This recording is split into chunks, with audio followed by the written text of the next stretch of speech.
This is the most exhaustive, detailed, deep dive into the Russian-Ukrainian conflict and the current tensions within NATO and NATO with Russia. Watch this video.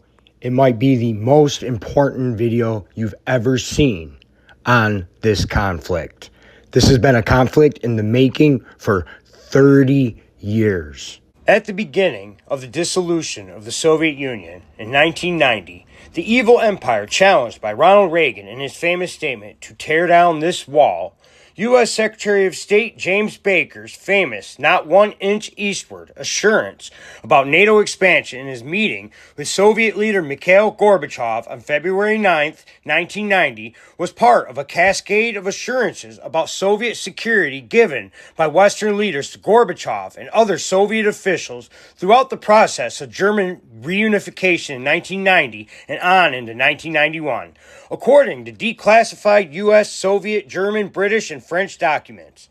These documents can be found in George Washington University's archive.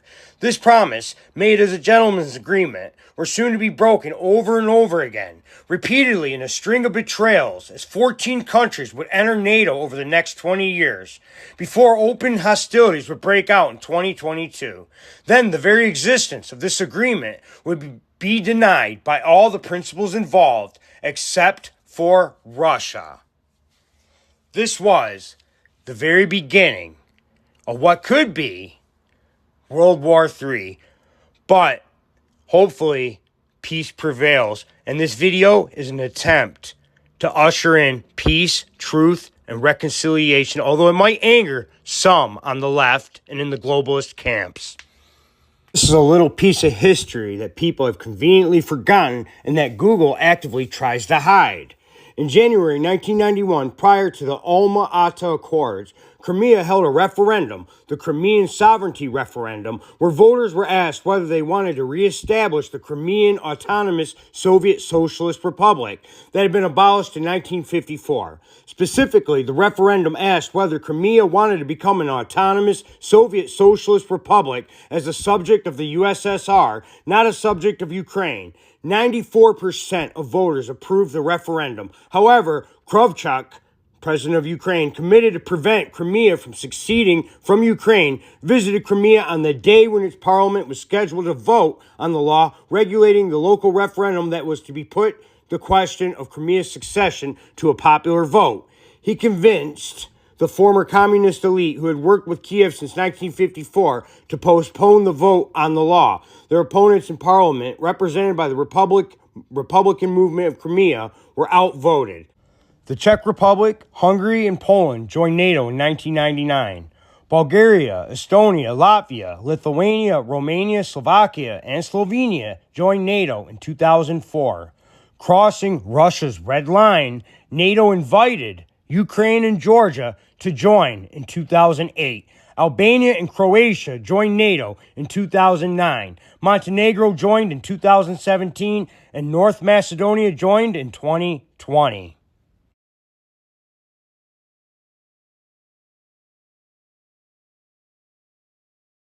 That neither side would launch a nuclear attack because it knew the other would respond, thereby destroying both.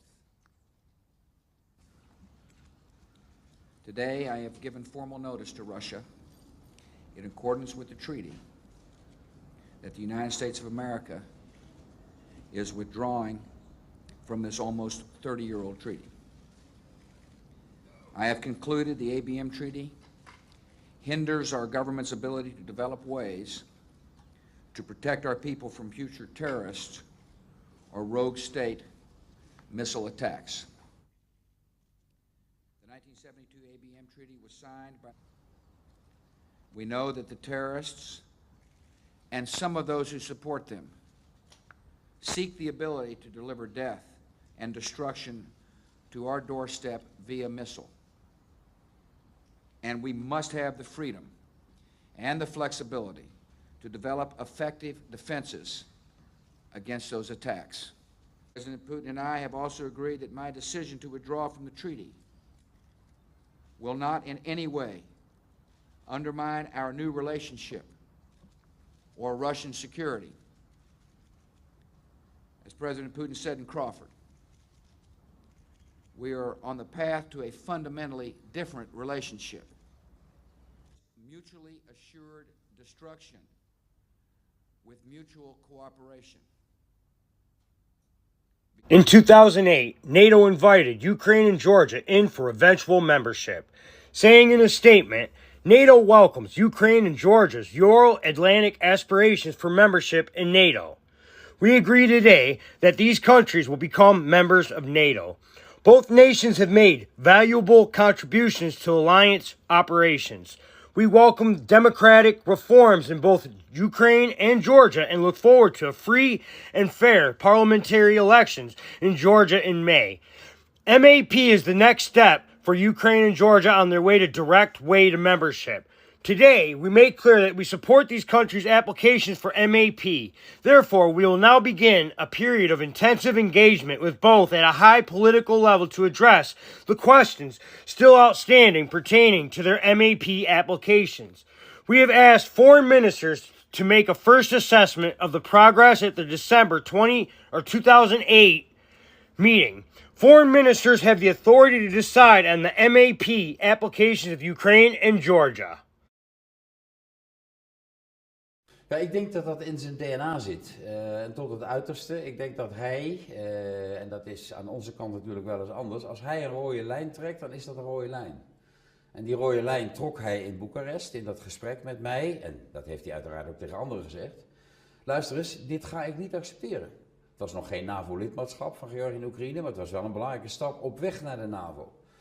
Interessant om op te merken dat Bush dat wilde, maar dat zijn minister van Buitenlandse Zaken, Condoleezza Rice, en zijn minister van Defensie, Bob Gates in de tijd, daar helemaal niet zo enthousiast over waren. Maar de president is de commander-in-chief. Bush drukte en drukte en drukte. Steeds grotere tegenstand van Merkel en Sarkozy, het Duits-Franse koppel, natuurlijk buitengewoon belangrijk ook binnen de NAVO. Nou, en ik zou haast willen zeggen, de rest is geschiedenis. Het communiqué kwam er en de invasie in 2008 in Georgië kwam er. En een verdere verslechtering van de relaties kwam er. Overseas, a fierce battle broke out today on the fringe of the former Soviet Union. Tonight, Secretary of State Rice is calling on Russia to end its assault on the Republic of Georgia, now a U.S. ally. The fighting is in Georgia's province of South Ossetia, home to many Russians who are still loyal to the Kremlin and want to break away from Georgia. Richard Roth has the latest. Columns of Russian tanks and troops rolled into the American-backed former Soviet Republic of Georgia today after a nighttime barrage of artillery fire and rockets. Georgia said it was trying to retake control of South Ossetia, the breakaway province on Russia's border that's policed by Russian peacekeepers. Claiming more than 10 of its soldiers were killed in the night attack, Moscow said it would retaliate. Russian jets bombed 4 airfields, according to Georgia, and there are conflicting reports tonight over who's controlling Ossetia's main city. Separatists there claim as many as 1,000 people have been killed in the fighting. Journalist Georgi Lomsadze. We're very scared, and some people are trapped right now. Many civilians are trapped in their houses and their cellars as very heavy fighting still goes on. Roads to the Russian border are filling with refugees, and Georgia's capital tonight is filled with tension.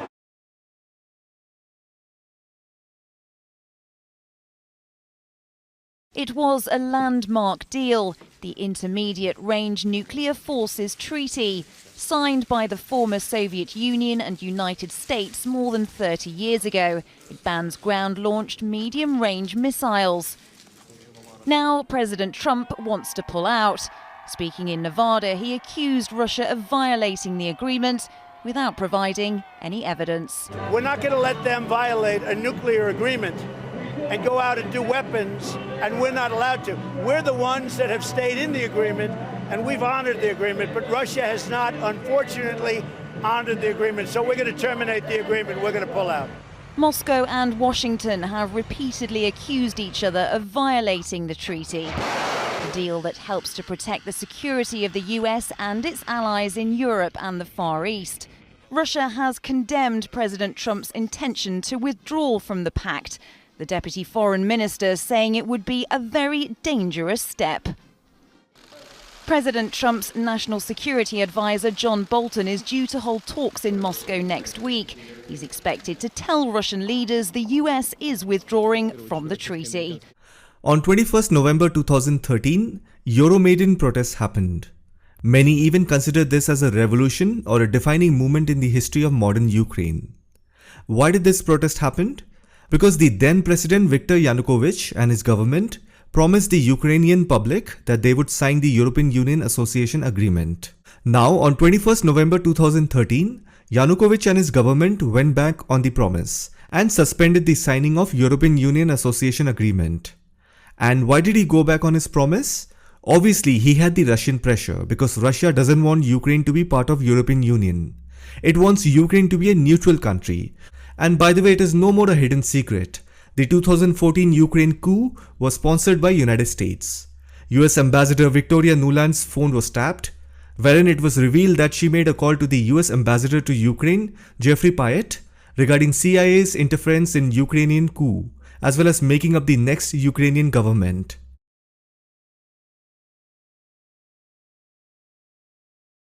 What do you think? I think we're in play. The Klitschko piece is obviously the complicated electron here, especially the announcement of him as Deputy Prime Minister. And you've seen some of my notes on the troubles in the marriage right now, so we're trying to get a read really fast on where he is on this stuff. But I think your argument to him, which you'll need to make, I think that's the next phone call we want to set up, is exactly the one you made to Yachts. And I'm glad you sort of put him on the spot on where he fits in this scenario. And I'm very glad he said what he said in response. Good. So I don't think Klitsch should go into the government. I don't think it's necessary. I don't think it's a good idea. Yeah, I mean, I guess you think, what, in terms of him not going into the government, just let him sort of stay out and do his political homework and stuff. I think Yachts is the guy who's got the economic experience, the governing experience. He's the guy. You know, what he needs is Klitsch and Tony Book on the outside. Anyway, we could land jelly side up on this one if we move fast. So let me work on Klitschko, and if you can just keep. I think we want to try to get somebody with an international personality to come out here and help to midwife this thing. And then the other issue is some kind of outreach to Yanukovych, but we probably regroup on that tomorrow as we see how things start to fall into place. So on that piece, Jeff, when I wrote the note, Sullivan's come back to me, VFR, saying you need Biden, and I said probably tomorrow for an attaboy and to get the deets to stick. So okay. Biden's willing. Okay, great. All right. Thanks.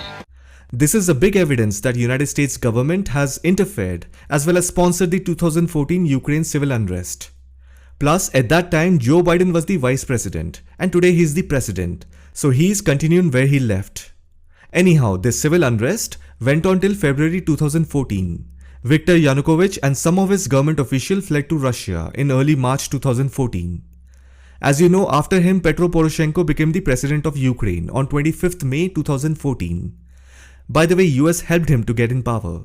Viktor Yanukovych fled to Russia in early March 2014. That is when Russia strategically annexed and took over the Crimean Peninsula from Ukraine. Russia even conducted the Crimean referendum. Majority of the people in Crimea and eastern part of Ukraine are anyhow Russian speaking, so they voted in favor of the Russian Federation, and 16th March 2014 was declared as Crimea's independence. Russia took over Crimean Peninsula in March 2014. So 2014 is an important year in the history of Ukraine for three reasons. First, the Euromaidan movement came to an end. Second, the new president was elected. And third, Ukraine lost Crimea. Now, as soon as Russia took control of Crimea, Vladimir Putin publicly spoke about protecting the rights of Russian citizens and Russian speakers in Crimea and southeastern Ukraine. Ukraine lost Crimea in March 2014, and it had a fear of losing the Donbas region as well. So from March to September 2014, there was a mini war going on in the Donbas region. That's when on 5th September 2014, France, Germany, Russia and Ukraine, they came up with a ceasefire agreement through the Minsk Agreement. On 5th September 2014, the head of all these four countries, France and Germany represented OSCE, Organization of Security and Cooperation in Europe. They all signed the agreement, but then the agreement failed and there were ceasefire violations in Donbas region. Now both the sides started fighting brutally. Again a fresh agreement was set up. It was called Minsk II, which was signed on 12th February 2015. If you look at it from Ukraine's perspective, they want three things: ceasefire, withdrawal of heavy weaponry, and full Ukrainian government control throughout the Donbas conflict zone. Now, if you see from Russia's perspective, Russia wanted autonomy of Donbas. Russia wants this region to govern itself and control its own affairs, because Russia is confident that here the people are Russian speaking and they are pro-Russians. Ukraine automatically has a problem with this, and that is why Ukraine is against the autonomy of Donbas. So this is why the Minsk agreement failed twice. Now it is very important for you to take a look at what all was written in the Minsk II agreement. It consisted of 13 points which was agreed upon. Here are the 13 points. If you look at points 4, 11 and 12, Ukraine was not in favor of it. Now if you look at the 10th point, then Russia was supposed to withdraw all its military equipment and mercenaries. And if you look at the third point, Germany and France, who represent OSCE, they had to do constant monitoring and verification. And if you see, it was actually their duty to make sure that the Minsk II is followed and implemented in full honor. Because if you look at all the 4 countries who participated and signed the Minsk agreement, today these 3 of them are fighting against Russia. But in 2015, Germany and France were supposed to play a neutral role. They were supposed to make Ukraine and Russia follow the rules. But they didn't do that. And why they didn't do it? That is what Angela Merkel revealed during her interview on 7 December. She said, the 2014 Minsk agreement was an attempt to give time to Ukraine. It also used this time to become stronger, as can be seen today. The Ukraine of 2014 and 15 is not the modern Ukraine. Basically, all the 3 partners of Minsk agreement lied and betrayed Russia. If you read Petro Poroshenko's statement, even he said the same thing what Angela Merkel said. Good evening. You've said that the war will be over when the last piece of Ukrainian land has been liberated. Did you mean Crimea? Of course. Aggressor should be punished. Let's look first at the Minsk agreement, because it's looking very fragile. In the last few days, having had some months of calm, we've seen fighting breaking out again. We've seen shelling breaking out, the Organization for Security and Cooperation in Europe. Now remember, the OSCE, the Organization for Security Cooperation in Europe, is an organization that represents France and Germany. Has been reporting a number of cease violations. Is this going to hold, this ceasefire, by and large, or these violations are going to mount? It's not working, Minsk, is it? No. It's not working. No. What does it mean, Minsk agreement? This is just a peace plan. Yeah, but you're missing the deadlines. No. There were deadlines for Minsk. No, there is You're missing the deadline. It's being shelved into next year. We do everything we promise. So why are your rocket launchers still in territory that they shouldn't be in now, here in November, as cited by the Organization for Security and Cooperation in Europe 2 days ago? No. Yes. No. Because they reported it. They reported it. No. Grad missile launchers. No. Yours. No. So why did they say your Grad missile launcher was in a place it shouldn't be? The report is wrong. You're saying it's wrong. Got it wrong then. They got it wrong. Tim, please. But you can't both be right. The OSCE and you can't both be right. Please. We are responsible part of the Minsk agreement. We are fully cooperative with the OSCE. In an interview with the German daily Der Spiegel, published on February 9th, 2023, Zelensky made it clear that he intentionally chose to sabotage Minsk. The Ukrainian leader complained that the Minsk agreements were an unacceptable concession. Zelensky recalled telling French President Emmanuel Macron and German Chancellor Angela Merkel that we cannot implement it.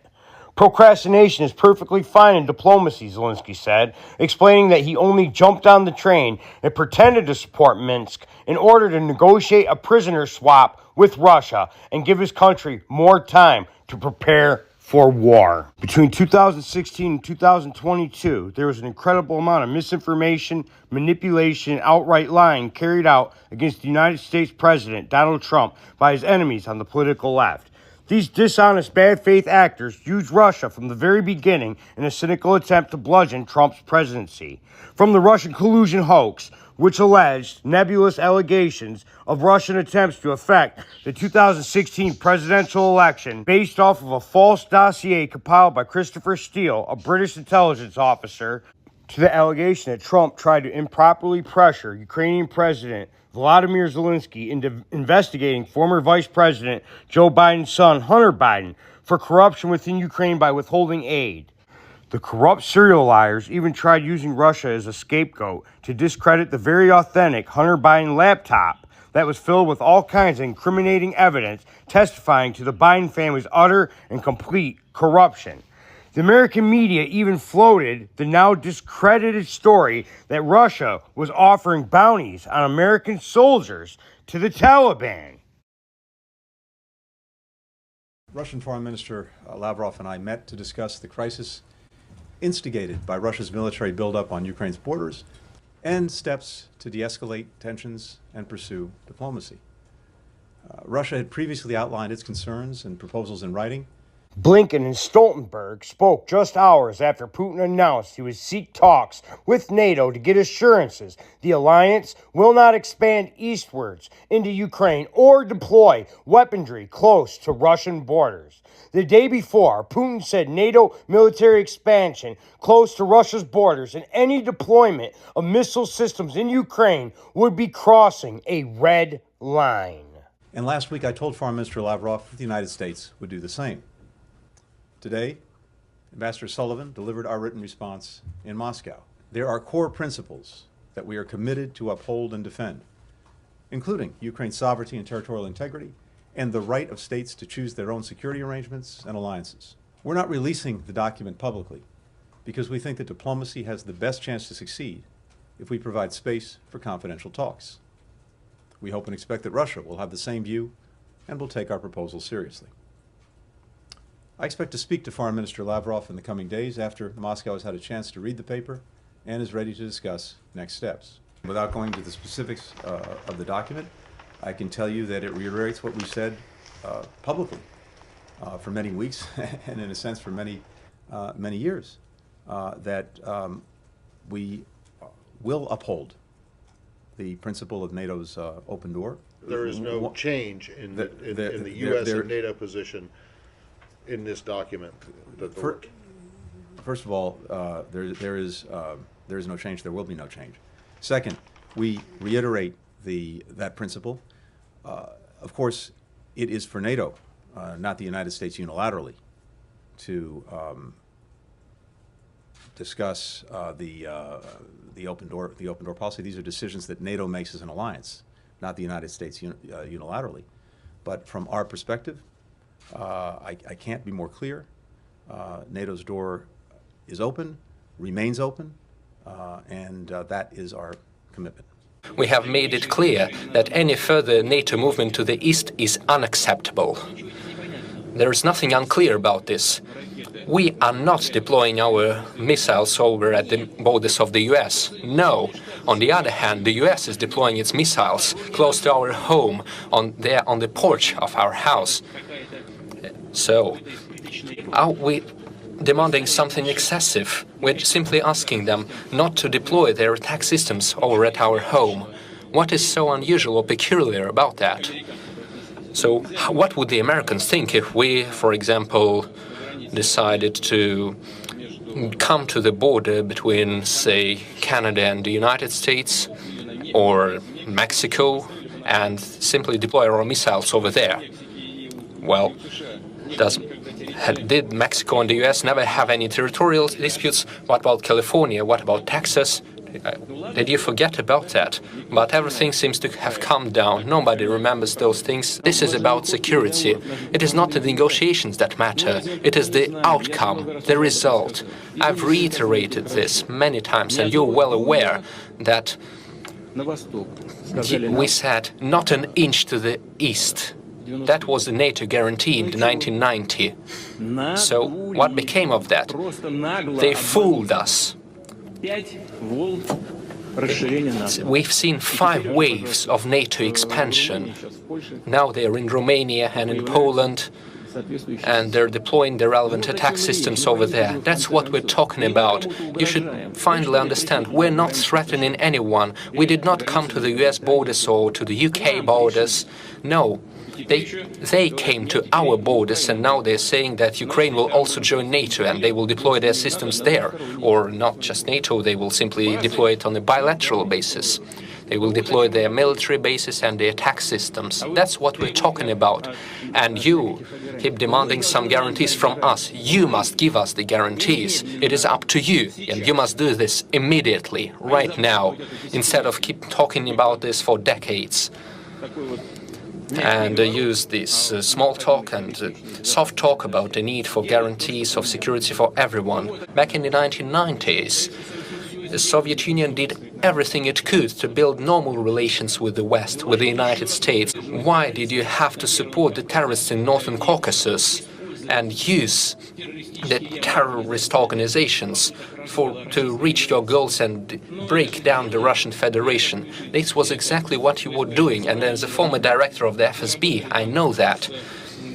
We were working with the double agents, and they were reporting to us on the tasks of the Western intelligence agencies. Why did you have to do that? You should have done something different, perhaps treat Russia as a possible ally and strengthen trust. But no, instead you tried to keep breaking us up. And then you started the NATO expansion to the east. We were saying, don't do that. You had promised you wouldn't. And they say, where is it put in written form? Nowhere. Well, then naff off, and we don't care about your concerns. The European Union's top diplomat says Russia has concentrated more than 150,000 troops on Ukraine's border and in annexed Crimea. Josep Borrell declined to give a source for the figure, but said that the risk of further escalation is evident. What does Kyiv expect from the United States if the worst-case scenario happens and those Russian troops come over the border? What kind of support are they expecting? What they're hoping for first is weaponry. They want more advanced weaponry. They want anti-aircraft missiles. They also want U.S. troops to be sent here now as advisors, as tripwire troops.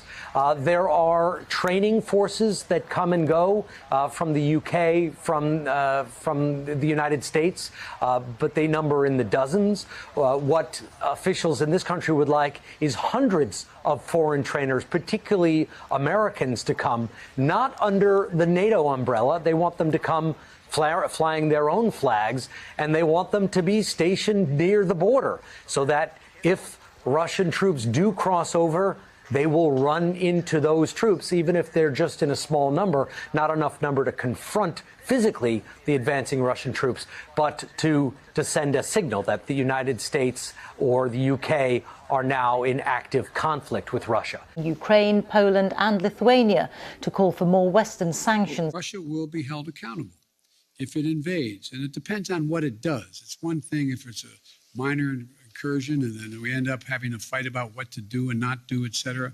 But if they actually do what they're capable of doing with the force amassed on the border, it is going to be a disaster for Russia.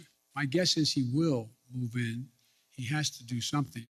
Ukrainian officials reacted with shock with what President Biden said when he talked about a minor incursion might be a different situation. And so we see that the seeds for the current conflict were set back in the 1990s, throughout the 2000s, and have now finally culminated in the 2020s. This is how the Ukrainian-Russian war started.